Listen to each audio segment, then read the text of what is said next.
শিক্ষার্থী বন্ধুরা, আজকের আলোচনার বিষয় হচ্ছে প্রিপোজিশন অ্যাবাউট। আজকে আমি প্রিপোজিশন অ্যাবাউটের 7টি ব্যবহার আলোচনা করব। আই হোপ যাদের অ্যাবাউট নিয়ে সমস্যা আছে, আজকের এই ভিডিও দেখার পর থেকে প্রিপোজিশন অ্যাবাউট নেওয়ার কোনো সমস্যা থাকবে না। আপনারা অনায়াসেই খুব সুন্দরভাবে প্রিপোজিশন অ্যাবাউটের ব্যবহার করতে পারবেন। প্রিয় শিক্ষার্থী বন্ধুরা, আমি কথা না বাড়িয়ে আলোচনা শুরু করছি।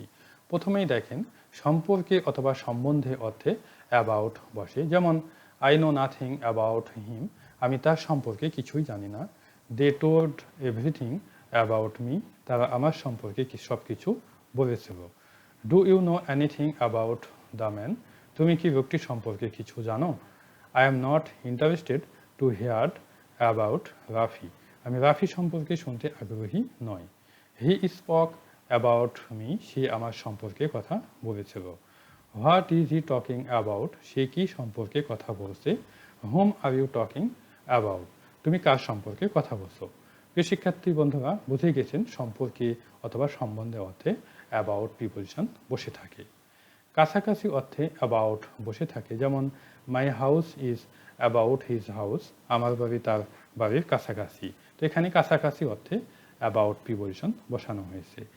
The school is about the Sonali bank, স্কুলটি সোনালী ব্যাংকের কাছাকাছি। The man is about my age, লোকটি আমার বয়সের কাছাকাছি। আই স্যাট অ্যাবাউট হিম, আমি তার কাছাকাছি বসেছিলাম। প্রিয় শিক্ষার্থী বন্ধুরা, বুঝে গেছেন কাছাকাছি অর্থে অ্যাবাউট প্রিপোজিশন বসে থাকে। প্রায় অর্থে অ্যাবাউট বসে। যেমন my sister is about 5 feet টল, আমার বোন প্রায় 5 ফুট লম্বা। Mirpur is about 10 kilometers from my house, Mirpur আমার বাড়ি থেকে প্রায় 10 kilometre. I have bought this house for about 40 lakh টাকা, আমি এই বাড়ি প্রায় 40 লাখ টাকা বিনিময়ে ক্রয় করেছি। প্রিয় শিক্ষার্থী বন্ধুরা, এখানে আমি দুটি প্রিপোজিশন ইউজ করেছি, একটা হচ্ছে ফর এবং আরেকটা হচ্ছে অ্যাবাউট। প্রিয় শিক্ষার্থী বন্ধুরা, আমি পূর্বে ফর প্রিপোজিশন আলোচনা করেছি ডিটেলসভাবে। সেখানে আমি বলেছিলাম বিনিময় অর্থে ফর প্রিপোজিশন বসে। যারা আমার ওই ভিডিওটি দেখেন নাই, অবশ্যই দেখে নেবেন। তো দেখেন, এখানে বিনিময় অর্থে ফর প্রিপোজিশন ইউজ করা হয়েছে এবং প্রায় অর্থে অ্যাবাউট প্রিপোজিশন ইউজ করা হয়েছে। অর্থাৎ 40 লাখ টাকার বিনিময়ে প্রায়, অর্থাৎ প্রায় 40, অর্থাৎ প্রায় অর্থে এখানে অর্থাৎ প্রায় অর্থে এখানে অ্যাবাউট এবং বিনিময় অর্থে এখানে ফর প্রিপোজিশন ব্যবহৃত হয়েছে বা ব্যবহার করা হয়েছে। মাই ফাদার ইজ অ্যাবাউট 65, আমার বাবার বয়স প্রায় 65 বছর বা 65। My father came here at about 5 PM, আমার বন্ধু প্রায় বিকাল 5টায় এখানে এসেছিল।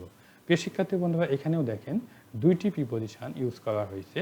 তো অ্যাট প্রিপোজিশন ইউজ করা হয়েছে নির্দিষ্ট সময়ের ক্ষেত্রে এবং অ্যাবাউট প্রিপোজিশন ইউজ করা হয়েছে প্রায় এখানে লেখা আছে প্রায়, ওকে, অর্থাৎ প্রায় অর্থে এখানে অ্যাবাউট প্রিপোজিশন ইউজ করা হয়েছে। About 70% students were present in the class, প্রায় 40% ছাত্রছাত্রী ক্লাসে উপস্থিত ছিল। তো প্রিয় শিক্ষার্থী বন্ধুরা, সাবজেক্ট গঠনের ক্ষেত্রে অ্যাবাউট প্রিপোজিশন বসে থাকে। এটি অনেক ইম্পর্টেন্ট, কারণ আপনারা যখন ইংরেজিতে স্পিকিং করতে যাবেন অথবা ফ্রি হ্যান্ড রাইটিং লিখতে যাবেন, তখন এই ধরনের সাবজেক্ট গঠন করতে হয়। About 20 candidates were absent from the viva boss, প্রায় 20 জন পরীক্ষার্থী মৌখিক পরীক্ষায় অনুপস্থিত ছিল। I met her about 2 months এগো, আমি তার সাথে প্রায় 2 মাস পূর্বে সাক্ষাৎ করেছিলাম। তো প্রিয় শিক্ষার্থী বন্ধুরা, বুঝে গেছেন প্রায় অর্থে অ্যাবাউট প্রিপোজিশন বসে। উপলক্ষ অর্থে অ্যাবাউট বসে। যেমন he came here about my birthday, সে আমার জন্মদিন উপলক্ষে এখানে এসেছিল। অর্থাৎ আমার জন্মদিন এখানে জন্মদিনটি এখানে উপলক্ষ বোঝানো হয়েছে, এই জন্য এখানে অ্যাবাউট প্রিপোজিশন বসেছে। I invited my friends about my marriage anniversary, আমি আমার বিবাহ বার্ষিকী উপলক্ষে আমার বন্ধুদের আমন্ত্রণ করেছিলাম। তো দেখেন, এখানে বিবাহ বার্ষিকী উপলক্ষেই এখানে অ্যাবাউট প্রিপোজিশন বসেছে। যেমন এখানে মাই বার্থডে উপলক্ষে অ্যাবাউট প্রিপোজিশন বসানো হয়েছে। প্রায় ঘটে অথবা হয় ভাব, এরকম অর্থে ইনফিনিটিভ ভার্বের পূর্বে অ্যাবাউট প্রিপোজিশন বসে। তো দেখেন, এখানে he is about to die, তার মরা অবস্থা। তো এরকম হতে পারে যে, ধরে নেন যে আপনি আপনার বন্ধুকে জিজ্ঞাসা করছেন তোমার বাবার কি অবস্থা। এখন সেই বন্ধু আপনাকে বললো যে আমার বাবা মরা অবস্থা, অর্থাৎ বাঁচবে না। কিছুক্ষণের মধ্যেই মরে যেতে পারে। হ্যাঁ, এই ধরনের যখন মরা মরা ভাব অথবা হয় হয় ভাব বোঝানো হয় তখন অ্যাবাউট প্রিপোজিশন বসাতে হয়, অর্থাৎ ইনফিনিটিভ ভার্বের পূর্বে অ্যাবাউট প্রিপোজিশন বসাতে হয়। The train is about to leave the station. ট্রেনের স্টেশন ছাড়ছাড় অবস্থা, অর্থাৎ ট্রেন হয়তো 9টার দিকে ছাড়বে কিন্তু বাজে হচ্ছে 8:59। অর্থাৎ ছাড়ছাড় অবস্থা, তার সময় বেশি নাই। Bangladesh is about to win the game. বাংলাদেশের খেলায় জিতা অবস্থা, অর্থাৎ 10 ওভারে হয়তো 2 রান প্রয়োজন।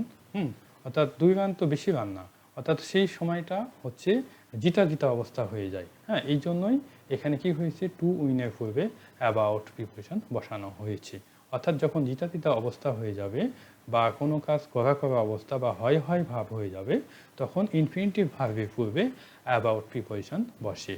নাদিম ইজ অ্যাবাউট টু লাভ। নাদিমের হাসা ভাব, অর্থাৎ নাদিম এখনও হাসেনি কিন্তু তাকে দেখে বোঝা যাচ্ছে যে হাসবে, অর্থাৎ হাসা ভাব। চারিদিকে অর্থে অ্যাবাউট বসে থাকে, যেমন he was running about the field. সে মাঠের চারিদিকে দৌড়াচ্ছিল। He is wandering about the park. সে পার্কের চারিদিকে ঘুরছিল। তো এখানে কি হয়েছে, চারিদিকে অর্থে অ্যাবাউট প্রিপোজিশন বসানো হয়েছে। কেমন অর্থে অ্যাবাউট বসে, অর্থাৎ কেমন অর্থ যখন প্রকাশ করবে তখন অ্যাবাউট প্রিপোজিশনের পূর্বে হাউ বসাতে হবে। তো এখানে দেখেন এক্সাম্পল আমি দিয়েছি, how about a cup of coffee. 1 cup coffee হলে কেমন হয়, অথবা এক কাপ কফি খেলে কেমন হয়। প্রিয় শিক্ষার্থী বন্ধুরা, এই পর্যন্তই ছিল আমার আলোচনা। আই হোপ আপনারা বুঝতে পেরেছেন। এরপরে যদি কোনো সমস্যা থাকে আমাকে কমেন্টের মাধ্যমে জানাবেন, আমি চেষ্টা করব আপনাদের কমেন্টের উত্তর দেওয়ার। আজকে পর্যন্তই। বেস্ট অফ লাক, ভালো থাকবেন। আল্লাহ হাফেজ।